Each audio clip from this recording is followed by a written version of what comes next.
দেখুন, বিগত ৩ দিন আগে পুরো ঘটনাটা না বলে জানতে পারবেন না আপনারা। বিগত ৩ দিন আগে আমি ছিলাম না, আমি কলকাতায় গেছিলাম। আমার বড় আব্বার শরীর খারাপ থেকে আমার বড় আব্বা উঠেছিল, আমি ওখানে গেছিলাম। ৩ দিন আগে ওই কিছু সমাজ বিরোধী লোক আর কিছু ওই একটা মেম্বার আছে মুস্তাক, ওর নেতৃত্বে, আর ওই মনিরুল আছে, দুজন মেম্বার ওদের কংগ্রেসের, আর মেয়ে বউ একজন, তিনজন বিরোধী নেতৃত্বে কয়েকজন সমাজ বিরোধী লোককে নিয়ে এসেছিল ওরা। সবাই আমাদের স্টাফকে অকথ্য ভাষায় গালিগালাজ, মানে ভাঙচুর, যা ইচ্ছে তাই করেছিল। আমি তৎক্ষণাৎ যখন জানতে পারি আমি ওখান থেকে কলকাতা থেকে, আমি তৎক্ষণাৎ ফোন করেছিলাম বিরোধী দল থেকে। আমি ওনাকে বললাম যে দেখুন, আপনি যেটা করছেন এটা অন্যায় করছেন। আজকে ধরলেন আমি পঞ্চায়েতে নেই, আমার অনুপস্থিতিতে আপনি এটা করতে পারেন না।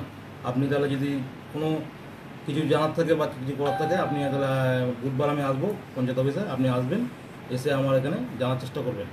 আমি ওনাকে যথারীতি ডেকেছিলাম, কিন্তু হঠাৎ করে দেখলাম কালকে আমি এসেছিলাম ওদের কথা অনুযায়ী যে বুধবার আসার কথা ছিল, কালকে আমি এসেছিলাম, আমার সব মেম্বার জন্য আমরা সব বসেছিলাম। হঠাৎ করে শুনলাম আমার একটা প্রাক্তন উপপ্রধান, বর্তমান মানে মেম্বার হাজব্যান্ডকে ওনার রাস্তায় আটক করে যা ইচ্ছে তাই মারধর করেছে, ওর জামা প্যান্ট ছিঁড়ে দিয়েছে, ওর গাড়ি ভাঙচুর করেছে, দিয়ে ওকে রাস্তায় বেদরক মারধর করেছে ওকে।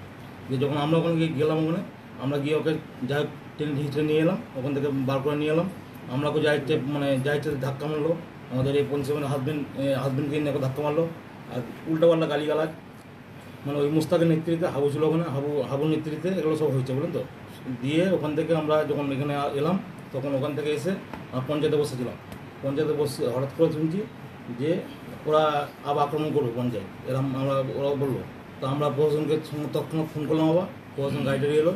প্রশাসন আমাকে আশ্বস্ত করলো যে এই ঝামেলা আমরা কিছু হবে না, আপনারা চুপ করে থাকুন। আমরা চুপচাপ আমরা পঞ্চায়েতে বসছিলাম। তারপর হঠাৎ করে বিকালে আমরা যখন বাড়িমুখী হবো, বাড়ি যাওয়ার চেষ্টা করছি, তখন হঠাৎ করে শুনছি যে ওরা ইট পাটকে নিয়ে পঞ্চায়েতে আক্রমণ করছে। দিয়ে আমরা তারপর তার আগে কিছু মানে 2 মিনিট আগে শুনতে পাচ্ছি যে আমাদের প্রাক্তন প্রধান বাড়িতে ওনার স্ত্রীকে মারধর করে ওর বাড়ি ওখানে দুটো যথারীতি বোম ফেলেছে, ওখানে বম্বিং করেছে, বম্বিং করে কাঁচটাই ভেঙেছে, জানা টানা সব ভেঙেছে ওই প্রাক্তন উপপ্রধানের বাড়িতে। দিয়ে যখন আমরা খবর পেলাম, আমরা তো এখানে বসে তখন আবার একে পুলিশ প্রশাসন ছিল, ওনাকে তৎক্ষণাৎ বললাম যে আপনারা একটু দেখুন ব্যাপারটা, আমাদের প্রাক্তন প্রধান বাড়িতে আমরা বোম হামলা করেছে। যে ওনারা যখন গেল দেখতে, ওখানে দেখে এসে